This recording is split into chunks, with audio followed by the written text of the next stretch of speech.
अस्सलामुअलैकुम दोस्तों, की हाल चाल है जी? भाजन थानू अज एक जुगाड़ दिखाने व्यापारी भाइयों का, तो साढ़े चैनल को सबसक्राइब जरूर करना।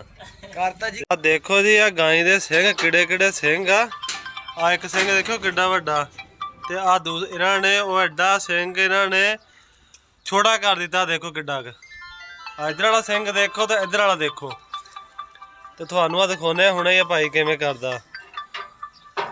भाई ये कितनी देर तो काम करना तुसीं? ये तकरीबन 20 साल हो गए। ਇਹ ਭਾਈ ਨੂੰ 20 ਸਾਲ ਹੋ ਗਏ ਆ ਜੀ। ਜਿਹੜੇ ਜਾਨਵਰਾਂ ਦੇ ਸਿੰਘ ਵੱਡੇ ਹੋ ਜਾਂਦੇ ਆ ਮਾਰਦੇ ਆ, ਤੇ ਭਾਈ ਉਹ ਸਿੰਘਾਂ ਨੂੰ ਛੋਟਾ ਕਰ ਦਿੰਦਾ ਵਾ। ਦੇਖੋ ਆ ਇੱਕ ਜਮੂਰ ਜਿਹਾ ਲੈ ਕੇ ਤੇ ਭਾਈ ਉਹਦੇ ਨਾਲ ਕੱਟਣ ਵੱਢਣ ਲੱਗਾ ਖੜਾ, ਤੇ ਮੁੜ ਕੇ ਰੇਤੀ ਰੂਤੀ ਮਾਰ ਕੇ ਬਿਲਕੁਲ ਮੁਲਾਇਮ ਕੀਤਾ ਪਿਆ ਵਾ। ਆ ਦੇਖੋ ਦਾ ਇਹ ਪਤਾ ਨਹੀਂ ਲੱਗਦਾ ਇੱਕ ਜਾਨਵਰ ਨੇ ਬਣਾ ਦਿੱਤਾ ਇਹਨਾਂ ਨੇ, ਜਿਹਦਾ ਜਾਨਵਰ ਛੋਟਾ ਹੀ ਹੁੰਦਾ ਹੀ ਏਡਾ ਵਾ।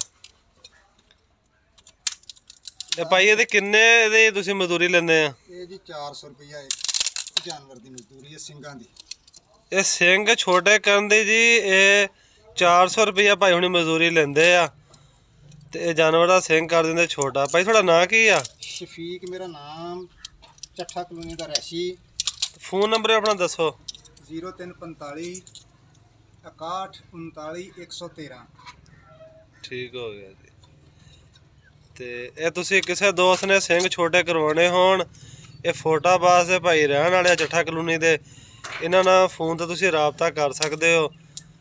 ਤੇ ਆ ਦੇਖੋ ਆ ਤੁਸੀਂ ਤੁਹਾਨੂੰ ਮੈਂ ਜਿਹੜਾ ਦਿਖਾਇਆ ਸੀ ਪਹਿਲੇ ਕਿੱਡਾ ਵੱਡਾ ਸਿੰਘ ਸੀ, ਤੇ ਹੁਣ ਦੇਖ ਲਓ ਕਿੱਡਾ ਕਰ ਦਿੱਤਾ ਇਹਨਾਂ ਨੇ। ਹਾਲੇ ਇਹਨੂੰ ਇਹਨਾਂ ਨੇ ਜਨਮ ਤਰ੍ਹਾਂ ਕਰ ਦੇਣਾ, ਤਾਂ ਰੇਤੀ ਛੇਤੀ ਮਾਰ ਕੇ ਰੇਗ ਮਾਰ ਕੇ, ਤੇ ਇਹ ਪਤਾ ਨਹੀਂ ਚੱਲੇਗਾ ਕਿ ਇਹ ਸਿੰਘ ਇਹਦਾ ਵੱਡਾ ਵੀ ਸੀ ਕਿ ਹੈ ਹੀ ਐਡਾ ਵਾ। ਇਹ ਦੇਖ ਲਓ ਇਹਨਾਂ ਦਾ ਕਮਾਲ।